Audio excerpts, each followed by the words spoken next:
The test is in 4 parts. At the end of the test, you will be given 10 minutes to transfer your answers to the answer sheet. Now turn to Part 1.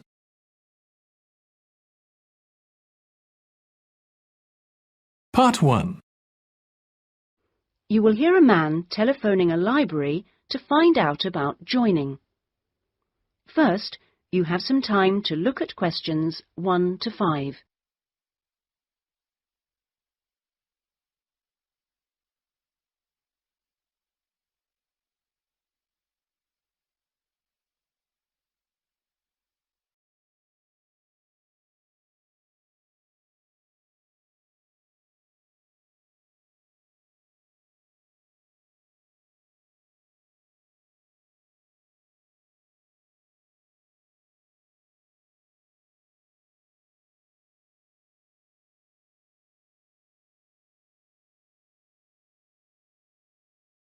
Listen carefully and answer questions 1 to 5.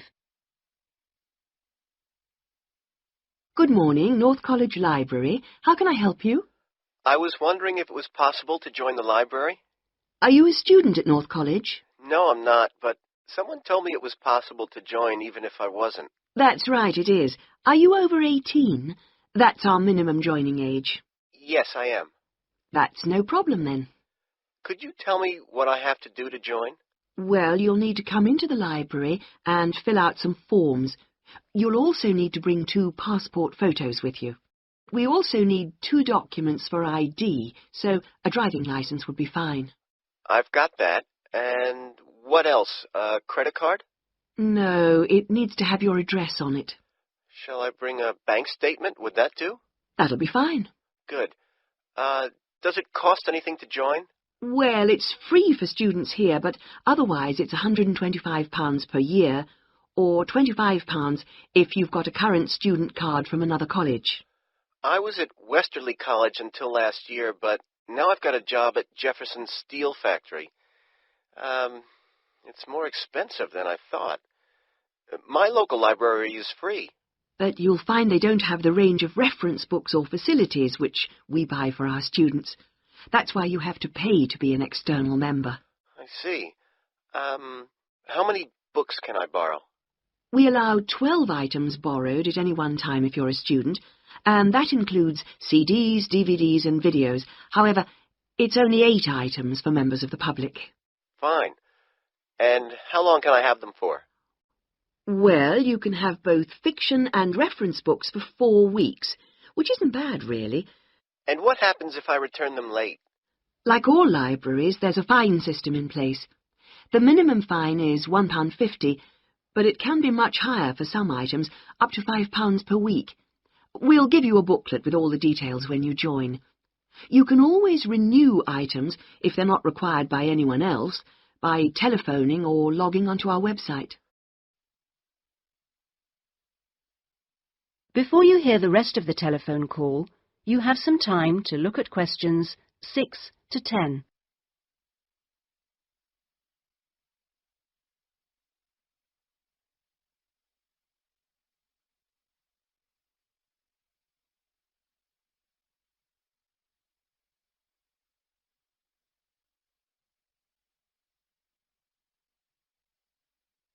Now listen and answer questions 6 to 10.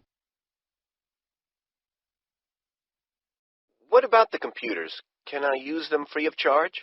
For college students it's free, but for external members like yourself, the first hour is free, and then we make a nominal charge of £1 per hour thereafter. Do I have to book in advance for them? Oh, yes, it's advisable. Most people tend to book 24 hours in advance, although sometimes you can get one with only 6 hours' notice.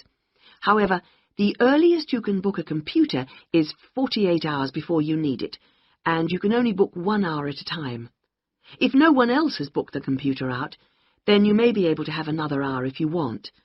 We have a wide range of databases, so the computers are in great demand. I'm thinking of doing some writing, and I might need to access national newspapers. Do you have them on these databases? We do indeed. We've got all the big nationals, The Guardian and The Observer, The Independent, and The Times and Sunday Times. We've also got all the local papers and a wide selection of magazines. Excellent. I assume you have photocopying facilities? Of course. 5p a sheet for both A4 and A3 black and white copies, and 40p a sheet for colour. You can get a card from the counter here. It doesn't take coins. Okay. Oh, by the way, another thing I was wondering about was if you ran any writing classes through the library. We do, but you'll have to speak to John Grantingham about that. He's our resident author. He runs the creative writing classes. John Grant... could you spell that for me, please? Certainly. Grantingham.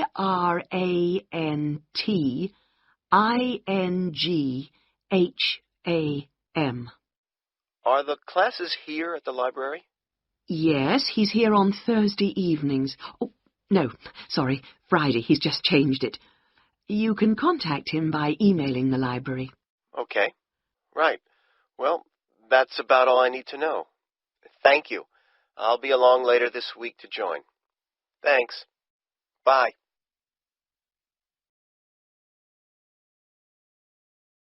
That is the end of Part 1. You now have 1 minute to check your answers to Part 1.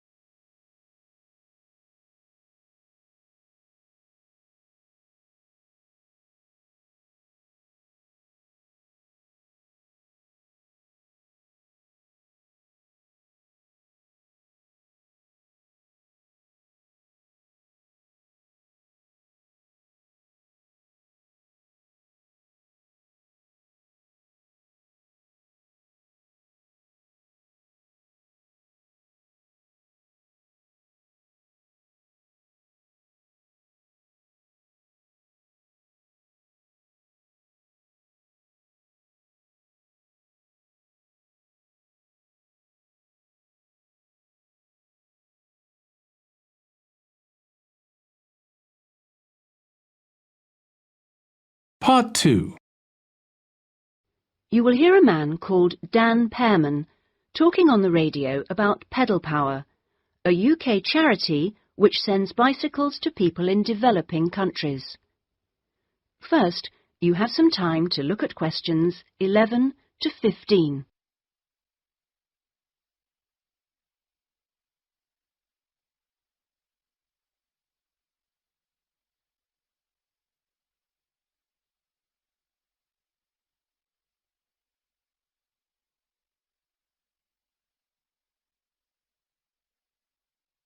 Now listen carefully and answer questions 11 to 15. My name's Dan Pearman, and I'd like to talk about the work of Pedal Power, a small charity based mainly in the UK. I'll be giving our contact details at the end, if anyone would like to find out more about how to support us. But first, how the charity began. I got the idea of exporting bicycles to developing countries while I was in Ecuador. I went there in 1993, just after graduating from university. After 3 years of studying, I wanted adventure. I loved travelling, so I decided to join a voluntary organisation and was sent to Ecuador to carry out land surveys. The project came to an end after 5 years, and when I returned to the UK in 1998, I started planning Pedal Power. Where I lived in Ecuador was a very rural area. My neighbour had the only bicycle in the village, whereas everyone else walked everywhere. My neighbour's business was unusually successful, and for years I couldn't understand why. Then I realised having a bike meant he could get where he wanted to go without much trouble. Other local carpenters could only accept jobs in a 3-kilometre radius, so no matter how skilled they were, they could never do as many jobs as my neighbour. At Pedal Power, we collect second-hand bikes in the UK and send them to some of the poorest regions in the world. When we distribute bikes overseas, we don't give them away for free. We'd like to, but long-term that doesn't really help the local economy. The demand for bikes is enormous, which makes them very expensive locally. So we sell them for 5% of the normal price. But in order to continue operating, we need to have a constant supply of bikes which we send out every 6 months. One example of a town that's received bicycles from Pedal Power is Rivas. It was the first place I sent a full container of bicycles to. Most people there now own a bicycle. The local economy has developed so much, you wouldn't recognize it as the same place. In fact, there are more bikes than on the streets of Amsterdam, if you've ever been there. But Pedal Power still needs your help. You may have read about some of our recent problems in the British media. In August 2000, we simply ran out of money. We had containers of bikes ready to send, but no money to pay the bills. It was a terrible situation. We managed to ensure the bikes went out on time, but the other problems carried on for several months. Before you hear the rest of the talk, you have some time to look at questions 16 to 20.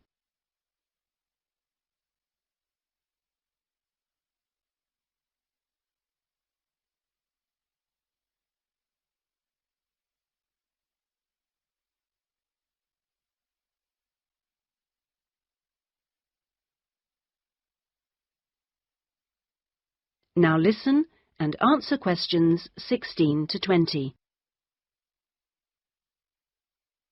Fortunately, in October 2001, we won an Enterprise Award, which helped us enormously. We invested 15 of the £75,000 prize money to help secure our future. Winning the award helped raise our profile, and the money enabled us to pay all our shipping costs, which represent our greatest expense. Pedal Power changes lives. When someone gets a bicycle from us, they see a 14% increase in their income. We're currently looking to invest in computers so that our office staff can do an even better job. Because of our work, people in a number of countries now have a better standard of living. So far, we've provided 46,000 people with bikes. But we'd like to send more, at least 50,000 by the end of the year. Now, there are many ways in which you can support the work of Pedal Power, not just by taking a bike to a collection in your area. I should also like to say, if you do have a bike to donate, it doesn't matter what condition it's in. If we can't repair it, we'll strip it down for spare parts. Of course, to do that we always need tools, which are expensive to buy, so we welcome any that you can give. Also, you could help by contacting the voluntary staff at our offices. They'll be able to suggest activities you could organise to bring in funds for us. People do all kinds of things, including, of course, sponsored bike rides. Also, we're always interested to hear of other places that would benefit from receiving a consignment of bikes, and welcome suggestions from people who've been to developing regions on their travels. We hope that by talking on radio programmes like this, we will be able to raise public awareness, which will lead to government organisations also giving us regular financial support, something that we really need. If you'd like some more information about where to donate an old bicycle or offer help in other ways, please contact us on 019. That is the end of Part 2. You now have 30 seconds to check your answers to Part 2.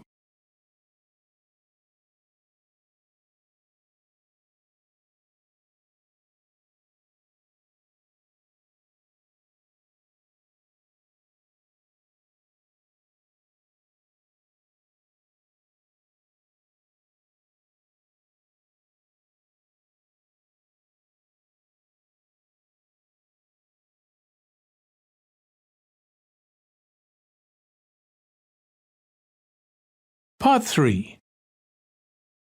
You are going to hear Bob asking 2 other students some questions for a survey.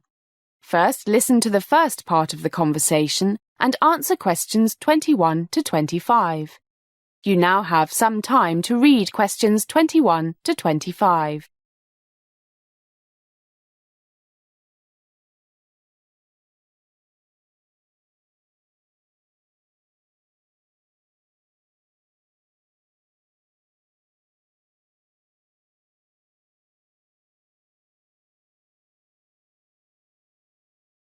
Hi guys, I'm Bob. Have you got a few minutes?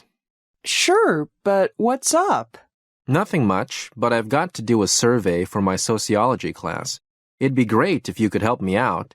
You're students here, aren't you? Seen you around campus. Yeah, economics majors. I'm Jed. I'm Sue. And I'm Anne. Hi. Economics. I haven't made my mind up yet. It's a toss-up between sociology and environmental studies. Resource management, sustainable development, that sort of thing. Sure, but I have a class in 10 minutes. How long will it take? Well, if I start with you, I should be able to get the info I need in 5 minutes or so. Okay. What do you want to know? Names and stuff. Anonymous is okay. I just need your major, economics, and what year you are. We're all sophomores. The fun year. Yeah, me too. Anyway, the first thing I want to know... By the way, these are open-ended questions. You can say as much or as little as you want. Okay, fire away. Right. What do you think is the single most important problem facing the world today? I reckon it's global warming, not terrorism. I've been taking this environmental economics class, and it's really... Come on, Sue. I've told you. This climate change stuff is all a big scare cooked up by environmental groups who care more about pandas than people. So subjective.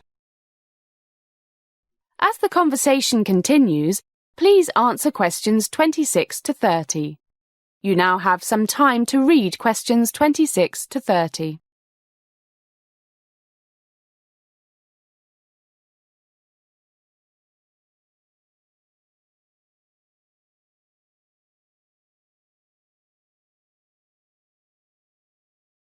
You're like a tape recorder. Why don't you learn what you're talking about? Okay, guys, argue about it later. I just want to ask Sue a couple more questions so she can get to her class. What makes you think this, Sue?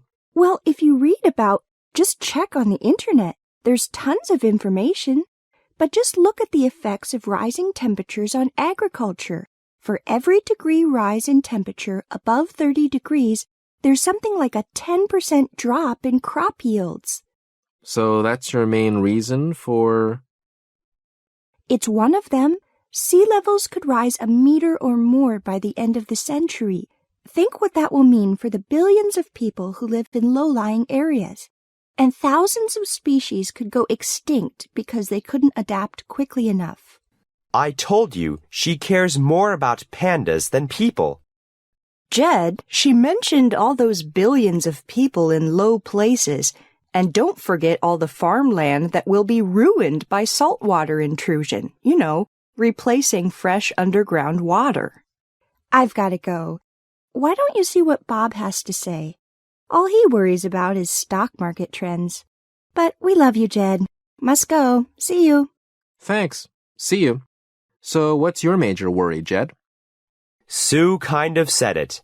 It's a global economic slowdown, so people won't have jobs. And what jobs will they have if food production drops like it could? Maybe we should do this another time. Bye, guys.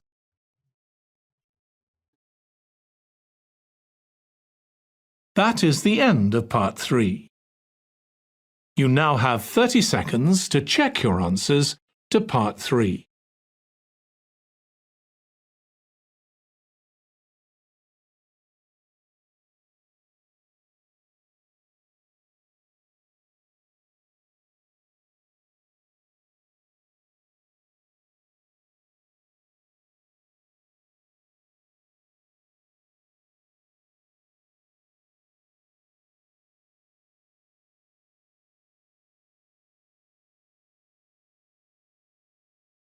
Part 4.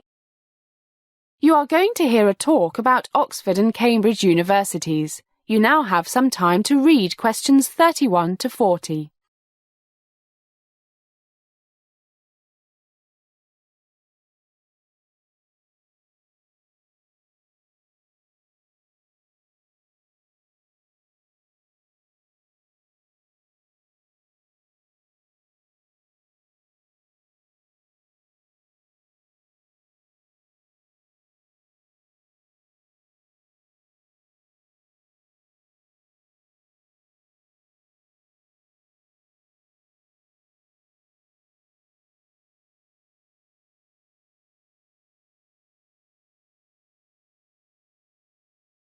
Good evening, fellow members of the New York Memory Club. Tonight I'm going to talk about those two famous English universities, Oxford and Cambridge. Let's see who wins tonight's big memory prize, which is a barrel of real English beer. OK, here I go. Oxford is the oldest English-speaking university in the world. There is no clear date of when it started, but records show that there was some teaching at Oxford in 1096 AD. And it developed rapidly from 1167, when King Henry II banned English students from attending the University of Paris. In 1188, a historian gave a public lecture to the top Oxford teachers, and in 1190, the first known overseas student arrived. This started the university's tradition of international exchanges.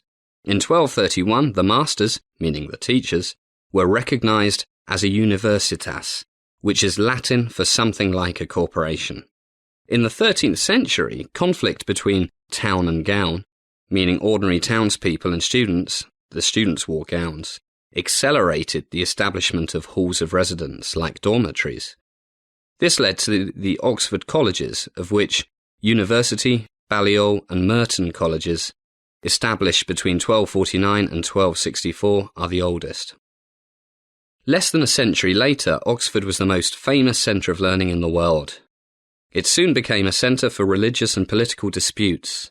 John Wycliffe, a 14th century master of Balliol College, campaigned for a Bible in common English.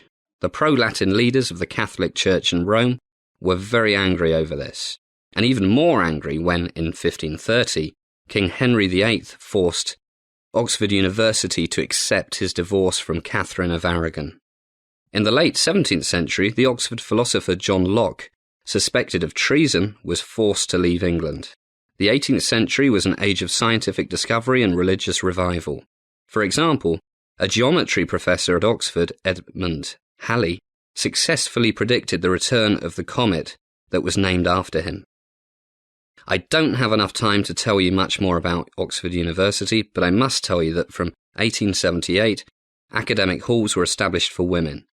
Since 1974, only one of Oxford's 39 colleges has not accepted both men and women. St Hilda's College remains the only women's college. Now for a few numbers. The University of Oxford has over 17,000 students. A quarter of these students are from outside the UK, 5% from Asia, 8% from North America, 10% from other European countries, and a few from elsewhere. Oxford University currently has students from more than 130 countries. Over 5,600 students are engaged in postgraduate work. Of these, around 3,000 are working in the arts and humanities. Going back to the colleges, of which there are 39, there are also 7 permanent private halls, which were founded by different Christian denominations, and which still retain their religious character. 30 colleges and all 7 halls admit students for both undergraduate and graduate degrees. 7 other colleges are for graduates only. 1, All Souls, has fellows only, and 1, Kellogg College, specialises in part-time graduate and continuing education. OK, that's enough for Oxford. Now I'll tell you something about Cambridge University. The town itself has its origins in the 1st century BC, when an Iron Age tribe established a settlement on Castle Hill. Later, the Romans took over this site, which was an important strategic point, and was the meeting point of several important Roman roads. Over 1,000 years later, the Normans from France built a castle here. All that remains of this castle nowadays is the small hill that was inside the castle walls. In the 12th century, students attended schools attached to the monasteries and cathedrals, and as universities developed in Italy and France, scholars moved from one centre to another. Some went from Paris to Oxford, and later, in the 13th century, groups arrived in Cambridge. By the middle of the 12th century, there were enough students there for the town to be officially recognised as a seat of learning. In fact, in 1231, King Henry III wrote out orders on how academic life in the town was to be managed. At this time, students had to make their own arrangements for living accommodation. Because it was difficult to find a decent place to live, hostels, like simple small hotels, were set up for them. and from these the college system evolved. The first college was Peterhouse, founded by a bishop, the Bishop of Ely. Just like in Oxford, as the university grew and took over more of the town, there were outbreaks of trouble between town and gown. Well, my time is nearly up, so I'll fast forward to the late 1800s, when two colleges were founded for women, but it was not until the late 1940s that they were awarded degrees. A third women's college was founded in the 1950s, but it was not until the 1970s that other colleges began to accept female students. That is the end of Part 4. You now have 1 minute to check your answers to Part 4.